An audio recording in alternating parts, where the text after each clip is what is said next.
Hello everyone, I'm Wendell Jones and welcome to this edition of the program, The Platform. On this program, we examine national, sometimes international issues, and today on our program, we're going to be dealing with an issue that has been going on for a decade in our country. It's a feud between Peter Nygard and his neighbor, Louis Bacon. And they've been in and out of courts. As a matter of fact, there are many cases before our courts asking for judicial review because Mr. Nygard wants to rebuild his house at Nygard Key that was destroyed by fire. He is having a problem with his neighbor, Louis Bacon. On our program today is Peter Nygard himself, who is here to answer a number of questions regarding the ongoing feud between he and Louis Bacon. Peter Nygard, welcome again to the program. Always nice to be here, Wendell. The last time we met, we talked about a number of projects that you were doing in the world, and you are a very busy man. You're just back from one of your locations in the world. I just went around. I go around the world twice a year. Twice a year? Yeah, so I just went around the world. I established a new offices in Shanghai, beautiful offices, opened by the vice mayor of Shanghai. You know, this is a very big honor. I went to Kaohsiung and Shenzhen. You know, we have a stem cell clinic business over there. We flew from there to India, and India is a booming place right now. Going there to Jordan, where I have major factories in Jordan, to Germany, where I did a major medical procedure, to New York, where I did a big design center, and over here. So it was about a 6-week trip altogether. Good. Yeah. Is the store in Shanghai or the office in Shanghai like the one in New York? It's similar. It's similar. You know, I lit it up. I didn't light it quite up as bright as the one in Broadway, but we put the blue lights in there. We're the centerpiece for that whole new development over there, and very advanced design center. Yes. Since we last met too, there have been quite a number of stories in media concerning a litigation going on in New York, brought on by Louis Bacon. Fill us in on that. What is going on there? This guy never stops, you know. It's unbelievable. He ran out of steam when it came down to trying to prove or trying to allocate that Nygard Key somehow created environmental damage to Jaws Beach or environmental damage to Clifton Pier.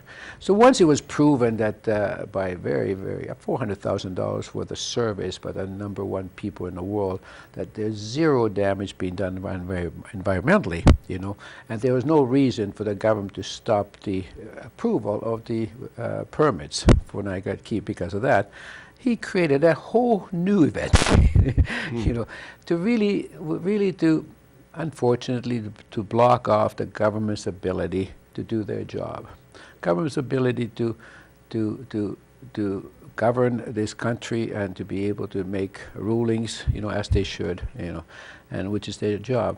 So they blocked them off in court, you know, with an injunction, you know. And quite frankly, the whole game plan is to hold off that injunction and prevent the government from making a decision until the next election, and then to put the new government in play and have the new government then rule against me. So this is his big play now, you know. And it's such a sinister plan, because the problem with the sinister plan is so artificial and so set up. He fabricated some very artificial reasons for doing all this, you know, which really, quite frankly, probably borders on criminality, you know, and so he's really reached way out now in his desperation to try to block me off. So the battle after 10 years has really evolved into a pretty nasty name calling, you know, on TV and even the reason I'm even here is very distasteful for me. I love the positive things. I don't have to be fighting about these kind of things. But that's really what evolved. You know, put a court case into New York under false pretenses. I'll tell you what the real pretense now is. The real pretense now is that presumably he's allocating that I'm going to build a stem cell clinic at Nygard Key.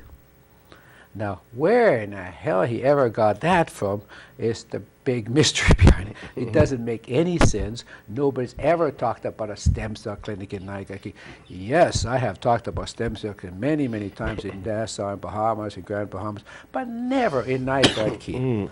So now we have all of the people at arms because we sort of fabricated some evidence that presumably there's been a secret application to put a stem cell clinic of all things at Nygard. And he even took pictures in the Tribune, by the way. There's a newspaper I should nobody should ever believe what they write, you know, because it's the most fabricated newspaper in the world that I've ever seen. I took pictures of an old treehouse that I built about 30 years ago over there, and they pictured that and said, here's the start of the stem cell clinic. Oh, it's almost humorous, but it's far from humorous. You have to spend millions of dollars and fighting this silliness in a New York court. So this matter in the New York court, I read about it in the newspapers. What is the genesis of it? So we did this. The New York court case was predicated on a point that Mr. Bacon paid off my biographer, who had been with me for about 5 years, taking photographs of me actually doing the stem cell work, you know, which we've now have a very good history of how it became about and how I ended up in a world dominant position in the world of, quote, stem cells. And I had to part company with this gentleman, and Bacon jumped on and seized the opportunity to buy him off for about $10 million, you know, and to get him to steal all my tapes, you know, about 80 hours of tapes, you know, which are historic tapes, private confidential tapes, and to get him to steal them and to put them into his possession so he would go to court, and I ordered the court to release them with the presumption that in those tapes is some incriminating evidence about two things. One, about me doing this favor and dismantling and Mr. Bacon's reputation, you know, and second, about presumption of corruption by the Bahamian government. So in fact, in those tapes he charges the Bahamian government with corruption, you know, and he's going to prove it with those tapes that there is corruption going on. How is that going to be proven? Well, he's faking it. He's faking it. He's using it as a political ploy to go ahead and make the charges, indirect charges about corruption, which corruption charges actually win elections. So he's using that as a corruption charge to win the next election, you know, and using those corruption charges in those tapes, presumably in those tapes, to really to change the government in Bahamas. So he is saying that you did something untoward, or you did something with the government of the Bahamas that you should not have done. Yeah, and he says those tapes are presumably going to prove that. Absolutely not. There's nothing whatsoever, first of all, corrupt about this government that I know of, and it's probably the most honest government ever, you know, and I know about these governments, and the other one wasn't quite so, and this one is, and there's no one more straightforward than Mr. Perry Christie. So you can blame Mr. Perry Christie for a lot of things, but not corruption, you know. What in those tapes, Peter Nygard, that would give anybody an idea that you were doing something that you should not have done? So the judge ordered them to produce those tapes that are relevant now, you know, and he said, gosh, it's going to take us 6 months to produce those tapes. The judge says, it's going to take me 6 months. I want them, you know, by now, right? So he forced them to all come forward. But his idea was to drag it out so he can go ahead in this particular court and say there's tapes coming from New York that are going to prove the corruption and drag the cases out. So presumably there's something. There's nothing. What he's going to be showing, and I'll show them to everybody, you know, I'll put them on your program and we can run all the tapes day after day after day, you know, and that's exactly everything we get that everybody can see. Meetings with the Prime Minister at Nygard Key. Yes, he definitely was at Nygard Key. He walked down there to see if he could sort out the dispute between Bacon and I, you know. he is been trying to patch this thing up together. He says, you guys shouldn't fight. Let me see if I can amicably resolve this issue. So he comes down there purposely to do that and sees where Bacon had put his buildings on my roadway. You know, we finally got that sorted out. He apologized for it and let me have my roadway after all. Then he came out to look at the whole property. And now he's going to show those tapes as if that is proving some collusion or corruption with me. What? That the man can't have a meeting at Nygard Key? In other words, they're all done in a tabloid kind of way that you take bits and pieces here and try to formulate a story and a false story in it. There is nothing. Why take the action in New York as opposed to, say, the Bahamas? How did this get before in New York, something that is in the jurisdiction of the Bahamas? Yeah, it's a very, very antiquated law from 1812, or ruling from 1812 or something that they used, you know, to try to get presumably tapes to be released, property to be released, use of USA courts that somehow the Bahama courts wouldn't do it or couldn't do it. So that's the excuse they used, you know. And then the New York court was obligated to follow that ruling because it had been done before. But get this, to get something out of New York the Bahama courts couldn't get. Now, it's untrue the Bahama courts couldn't get. They can do the same thing exactly. In what they didn't do is he never asked for it. He never asked for it. So it was a setup. We have some cases that Bacon threw at some of the people like Sherman and Code, and pretty well perhaps even against you, and everybody who was doing any writing at all, you know, against that Bacon didn't like, he would go sue. So then he claimed in there that he needed those tapes to prove that his lawsuits were valid. You know. But in none of the cases did he ever go ahead and ask for any tapes to be produced by me or Stephen Farley, etc. You know, he did that so he could put a huge delay into the whole process. A huge delay because he knew that in USA you can really get these things delayed for a long time. So here's the ploy. He goes ahead and sues the government here in Bahamas, gets an injunction against them, and I'll tell you what, a few minutes how fraudulent that was. And then he goes ahead and buys off my man over there, who was in desperate conditions, and that for $10 million, to go ahead and produce all these so-called whistleblowing tapes. And that was going to take at least 6 months before they could really ravel themselves in this court case. And then he said, oh, Nygard's going to fight this to the end, and we're going to go to the Supreme Court and all the rest of the guys. So it was a delay tactic, you know, completely. How do you know it is $10 million? Where you got the figure? It was in the court documents. In the court document? Yeah. It's an allegation in the court document. It's not even an allegation. It's admission that they had paid the man and guaranteed for $10 million. They set him up in an apartment, you know, and you know, in New York, and that they had guaranteed all his illegal expenses, whatever the case is, wherever else we sue him, you know, and they had really bought him off. And I'll tell you why.